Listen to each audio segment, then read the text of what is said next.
د موز مثال داسې دی لکه د انسان په بدن کې چې سر وي، که خپه نه وي بدن روغ پاتې کېدی شي، که لاس نه وي نو بدن روغ پاتې کېدی شي، تر دې پورې که سترګې نه وي نو هم سړی روغ پاتې کېدی شي، خو که سر نه وي نو جسم بیکاره دی. دغه شان په دین کې د مونځ حیثیت هم دی. که مونځ وي دله به الله پاک د نور دین او د نور کارونو توفیق هم ورکړي، او که مونځ نه وي نو دا ډېره کمزورۍ خبره ده، ډېر لرې پورې انسان ځي. تر دې پورې چې په حدیثونو کې راغلي څوک چې قصدن او عمدن مونځ پرېږدي نو دا د مسلمانانو کار نه دی. ولې د مسلمانانو کار دا دی چې الله منو، د الله رسول منو، د الله حکم چې کوم د مونځ حکم دی هغه حکم به هم سرته رسو. نو حدیثونو کې راغلي علما ویلي چې د هغې مطلب دا دی څوک چې قصدن عمدن مونځ پرېږدي دا د مسلمانانو کار نه دی، مسلمان به خپل الله اطاعت کوي. دغه شانتې چې دا د کافرو کار ورته ویلي. حدیث کې قرآن کې راغلي واتقوه واقیموا الصلاة ولا تکونوا من المشرکین، د الله تعالی نه ویریږئ او د مونځ په خپل وخت باندې کوئ، ولا تکونوا من المشرکین او د مشرکانو نه مه کېږئ، یعنې دا مونځ مه پرېږدئ، د دې په وجه باندې سړی ډېر لرې ځي. حدیث کې راغلی دی کم سړی چې په ښه طریقې سره اودس وکړي او ښه په اطمینان سره ښه په خشوع وضو سره اودس چې ادام وکړي نو قیامت په ورځ الله به د دې په دنیا کې دا چې الله پاک ته واړه واړه ګناهونه معاف کړي، او د قیامت په ورځ به الله پاک د دې مونځ په بدله کې چې جنت ورکړي. د قیامت په ورځ باندې کله چې د حشر میدان وي، شپږ شلې صفونه به چې د الله په دربار کې ولاړي، د دې نه به حساب کتاب کېږي. دې کې به نبیان وي تر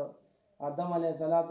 نه واړه تر قیامته پورې آخري انسان دا ټول به ولاړي. په دې کې به اتیا صفونه چې د دې امت وي.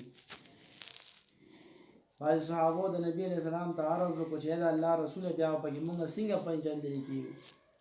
نبي علیه السلام ورته وفرمیل مفهوم یې داسې دی چې ستاسو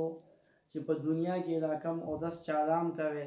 د دې چاردام په وجه باندې به قیامت په ورځ ستاسو د خپو د لاسونو نه او د مخونو نه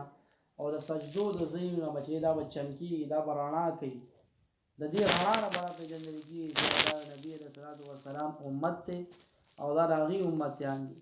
نو په یو روایت کې راځي اوس کم سړی چې اودس نه کوي او د دې خبرو خیال نه ساتي نو د قیامت په ورځ د ټولو نه اوله خبره دا ده چې د دې نور نه به محروموي، چې د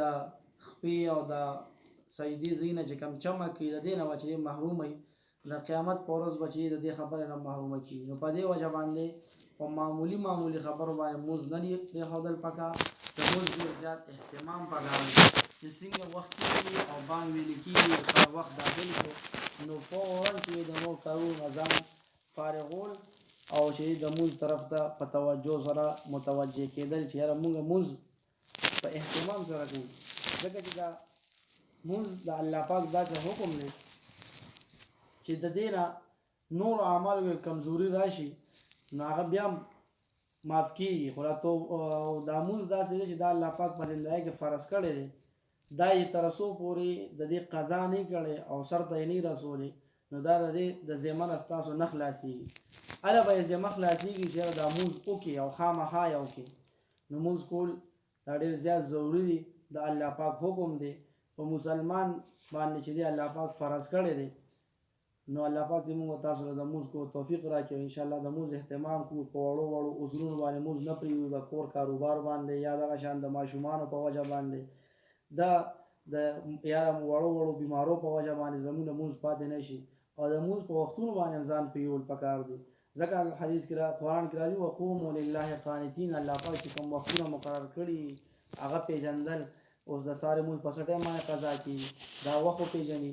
او هغه شان په څه وخت باندې چې د وخت داخلېږي دا د خپلو سړو نه د خپل کور کې د نارینو نه تپوس کوئ، هغوی به په مسجد کې نقشې لګېدلي دا شان د ملا نه د جومات د امام نه دوی نه به تپوس کوي او تاسو ته به وایي. د ماسپښین نه وخت داخل کې اکثر زموږ را خلکه د مازدیګرې مونځ په داسې وخت کې کوي چې د ماښام بانګ پرې راپرېږدي او بیا د ماښام هغه داسې وخت کې کوي چې د ماخوستن بانګ پرې راپرېږدي. نو مونځ کول دی او مونځ الله پاک وایي چې په خپل وخت باندې صحیح د ادا کولو توفیق